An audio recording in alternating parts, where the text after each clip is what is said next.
Happy Saturday, Risers. Saagar and I are back to break down some of our favorite moments from our interviews this week. Another stellar week for Rising. You might even say it was amazing. I know you went to Politicon last weekend and talked to Senator Marsha Blackburn about why Mark Zuckerberg makes her chuckle.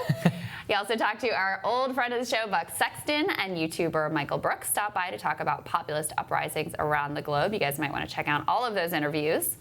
So we thought we'd kick things off today with our conversation with Bernie Sanders' senior advisor, Dave Sirota. So he says that Sanders' use and understanding of the term working class distinguishes him from the other candidates. Let's take a listen.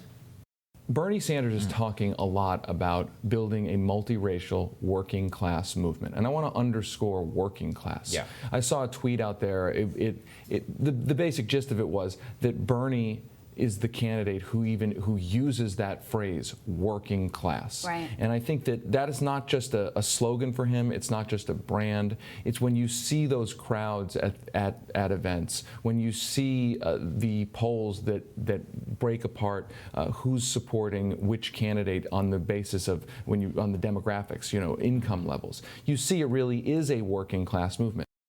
One of the things that really started to come into focus this week is how Sanders is separating from the pack in terms of being viewed as the most progressive candidate. And I think people like Sirota, other Sanders advisors, Bernie himself, making the case is starting to pay dividends because ultimately you got to have a contrast. You got to show that you're different and give people a reason to vote you number one. Yeah, you highlighted that in that New Hampshire poll, which has showed that what Bernie's support for viewed as most progressive went up to 29% from 17%.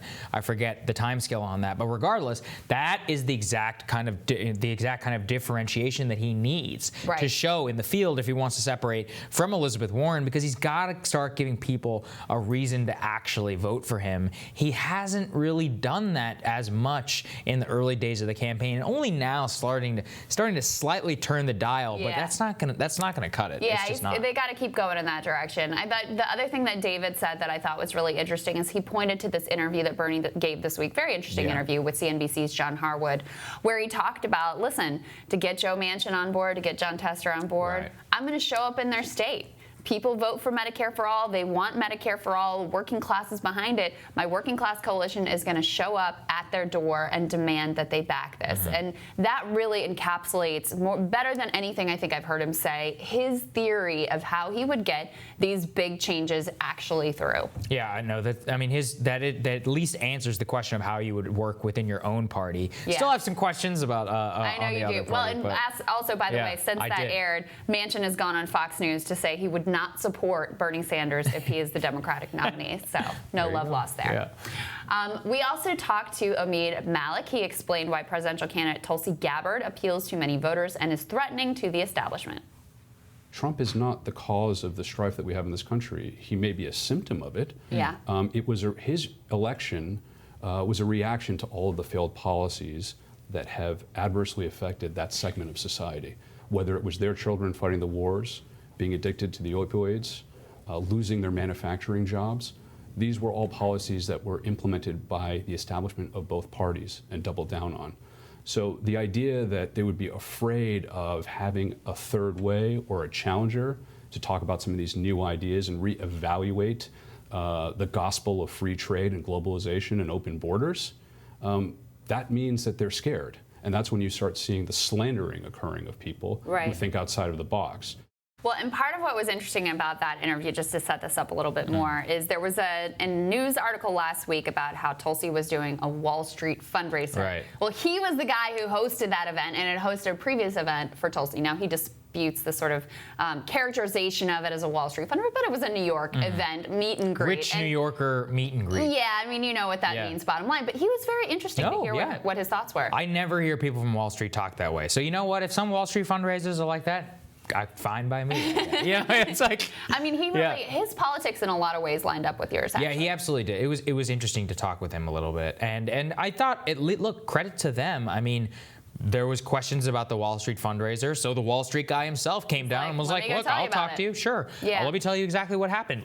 Is exactly what happened? We don't know, but I'm very rare to actually see that. I do think it was a testament really to just how on the fringes of the highest levels of power to the lowest levels, people know that something is wrong with the system. Yeah. And for the guy, I mean, look, Wall Street is the greatest beneficiary of globalization and open borders, of what he's talking about there. Yeah. And for even them, some of them at least, to start saying, no, you know what? I don't think so. I think that's really interesting. And so it was just great to talk with him. Also very funny that, he sits on the Council of Foreign Relations, which is like the most sort of establishment, organization in the town. And that he is a Tulsi Gabbard supporter is pretty funny. All right. Finally, we wanted to highlight our conversation with the author and clean water activist, Seth Siegel. He literally wrote the book on water, and his interview was absolutely fascinating. He let us in on how Orange County, California could be an example for us all for battling and preventing water crises. Let's take a listen.